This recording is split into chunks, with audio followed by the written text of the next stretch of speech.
আমাদের যুব ক্রীড়া মন্ত্রণালয়ের পক্ষ থেকে আপনারা সবাই জানেন যে আসলে আমাদের যুব সমাজ এবং খেলাধুলা এটির সাথে একটি নিবিড় সম্পর্ক রয়েছে এবং সেই নিবিড় সম্পর্কটাকে আরও গভীর করার জন্য আমাদের মাননীয় প্রধানমন্ত্রী ইতিমধ্যে আমাদের যুব উন্নয়নের জন্য এবং আমাদের খেলাধুলার জন্য যে কার্যক্রমগুলো হাতে নিয়েছে যা ইতিমধ্যে আপনাদের সামনে দৃশ্যমান হয়েছে। স্পেশালি যদি আমরা বলি যে আমাদের যুবকদের জন্য আমাদের কর্মসংস্থানের রাস্তা তৈরি করার জন্য, কর্মসংস্থান নিশ্চিত করার জন্য আমরা ফ্রিল্যান্সিং থেকে শুরু করে কেয়ার গিভার এবং আমাদের মোবাইল সার্ভিসিংয়ের মাধ্যমে আমরা বেশ কিছু ঢাকা মহানগর সহ সারা বাংলাদেশের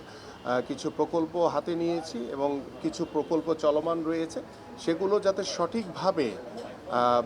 প্রতিষ্ঠিত করা হয় বা সঠিকভাবে বাস্তবায়ন হয় সেই বিষয়গুলো নিশ্চিতের জন্য আমরা ইতিমধ্যে আমাদের জেলা প্রশাসক মহোদয়গণ যারা রয়েছেন, বিভাগীয় কমিশনারগণ রয়েছেন, তাদেরকে আহ্বান করেছি যে আপনাদের সাথে আমাদের একটি যোগসূত্র এমনভাবে তৈরি হবে যে সূত্রের মাধ্যমে যাতে আমরা প্রত্যেকটি রুট লেভেলে তৃণমূল পর্যায়ে আমাদের যুবক এবং আগামীর প্রজন্ম যারা রয়েছে তাদেরকে কানেক্টেড করে আমরা যাতে কর্মসংস্থানগুলো আমরা নিশ্চিত করতে পারি। পাশাপাশি আমাদের খেলাধুলার বিষয় ইতিমধ্যে আপনারা অবগত রয়েছেন যে আমাদের মাননীয় প্রধানমন্ত্রী 2রা মে নতুন করে স্পোর্টস উদ্বোধন করেছেন সিলেট থেকে একযোগে সারা বাংলাদেশের প্রত্যেকটি জেলায় এবং সেই নতুন করে স্পোর্টস তৈরির মাধ্যমে বা উদ্বোধনের মাধ্যমে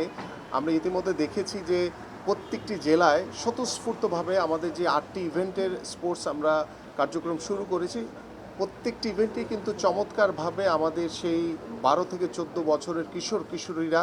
খেলাধুলায় অত্যন্ত উৎসাহিত হয়ে উদ্দীপনার মধ্য দিয়ে তারা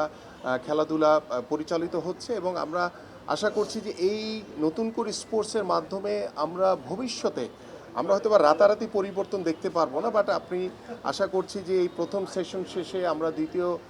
যখন আবার নতুন করে স্পোর্টস শুরু করব এই ধারাবাহিকতা যদি আমরা ধরে রাখতে পারি শেষ পর্যন্ত আগামী 2-1 বছর পরে কিংবা আগামী 5 বছর পরে আমরা আশা করছি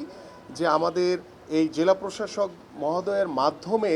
আমরা যে কানেক্টিভিটি তৈরি করছি উপজেলা ইউনিয়ন পর্যায়ে খেলাধুলার তৈরি খেলোয়াড়দেরকে তৈরির জন্য, সেই মাধ্যমে আমরা আশা করি যে আমাদের পারিবারিক, সামাজিক এবং রাষ্ট্রীয়ভাবে আমরা একটি আমূল গুণগত পরিবর্তন আনতে পারবো বলে আমরা বিশ্বাস করি।